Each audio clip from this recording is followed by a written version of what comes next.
saya Afifah Herlin Zainuddiyati, NIM 181221008 dari PKI 6A.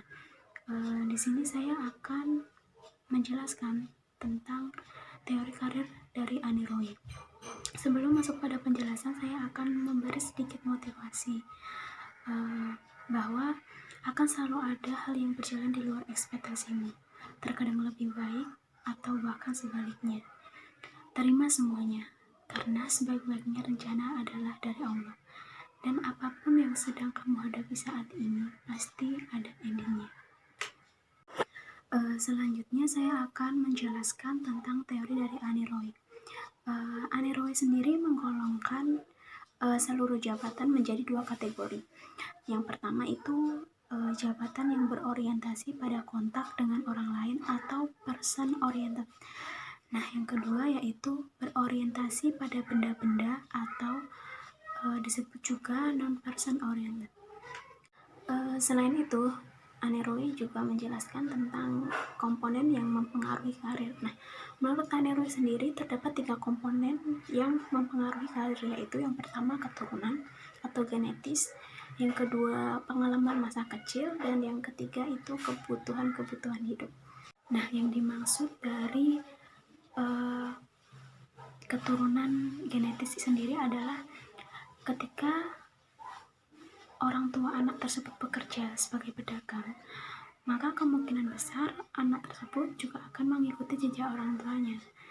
Jadi, misalnya orang tuanya itu pedagang, pasti anak itu nggak jauh akan jadi pedagang juga gitu. Kemudian ada juga nilai intrinsik pilihan karir menurut Annie Roy. Jadi nilai intrinsik sendiri itu merupakan nilai yang dituntut demi kepentingan diri sendiri dalam menjalankan pekerjaan. Nah, menurut Annie Roy sendiri nilai intrinsik dapat digolongkan menjadi beberapa hal seperti pengetahuan, psikologis, keinginan manusia dalam memenuhi jasmani dan rohani, serta kebutuhan religius. Selain itu, Annie Roy juga mengklasifikasikan pekerjaan ke dalam 8 macam, yaitu yang pertama pelayanan. Nah, pekerjaan ini berkaitan dengan pemberian pelayanan kepada orang lain.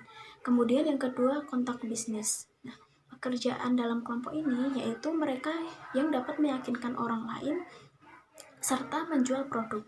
Kemudian yang ketiga ada organisasi. Nah, orang dalam kelompok ini adalah manajemen.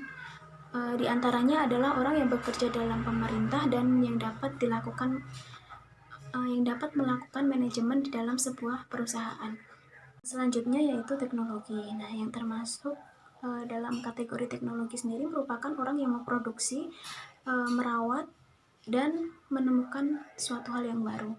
Kemudian yang selanjutnya yaitu lapangan. Nah, yang termasuk dalam kategori dalamnya yaitu orang yang mengurusi tentang kekayaan alam, baik itu mengembangkan atau memperbaiki. Nah, kemudian yang selanjutnya yaitu sains. Yang termasuk dalam kelompok ini adalah yang berkaitan dalam mengembangkan dan penggunaan ilmu sains. Kemudian yang ke-7 yaitu budaya umum. Nah, pada kelompok ini cenderung memiliki ketertarikan pada aktivitas kemanusiaan dan kebudayaan. Kemudian yang terakhir yaitu seni dan hiburan. Nah, ini merupakan mereka yang membuat dan menampilkan seni pada masyarakat luas.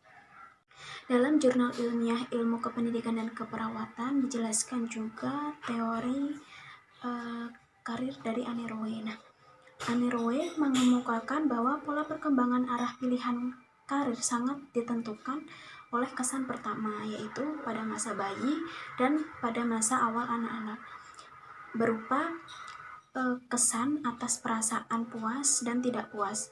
Selanjutnya akan terus berkembang menjadi suatu kekuatan yang berupa energi psikis. Annie Roy juga menjelaskan 3 hipotesa, di mana 3 hipotesa tersebut dinyatakan ke dalam 5 preposisi. Nah, yang pertama yaitu pembawaan genetik yang bersifat menentukan perkembangan sifat-sifat seseorang. Kemudian yang kedua yaitu pengalaman individu dan latar belakang kebudayaan dan juga kedudukan sosial ekonomi keluarga. Kemudian yang ketiga minat, sikap, dan sifat-sifat kepribadian lain yang berkembang. Kemudian yang selanjutnya yaitu adanya pola tenaga psikis. Dan yang terakhir yaitu seberapa kuat pemuasan kebutuhan dan organisasinya. Aneroe ada 3 interaksi orang tua kepada anak. Nah, yaitu yang pertama, orang tua yang memperhatikan langsung kepada anaknya. Kemudian yang kedua, orang tua yang mengabaikan keperluan anak atau menolak secara emosional. Kemudian yang ketiga, gaya orang tua yang menerima. Sekian penjelasan materi dari saya tentang teori karir Aneroe. Semoga penjelasan dari saya dapat bermanfaat bagi penonton. Terima kasih. Wassalamualaikum warahmatullahi wabarakatuh.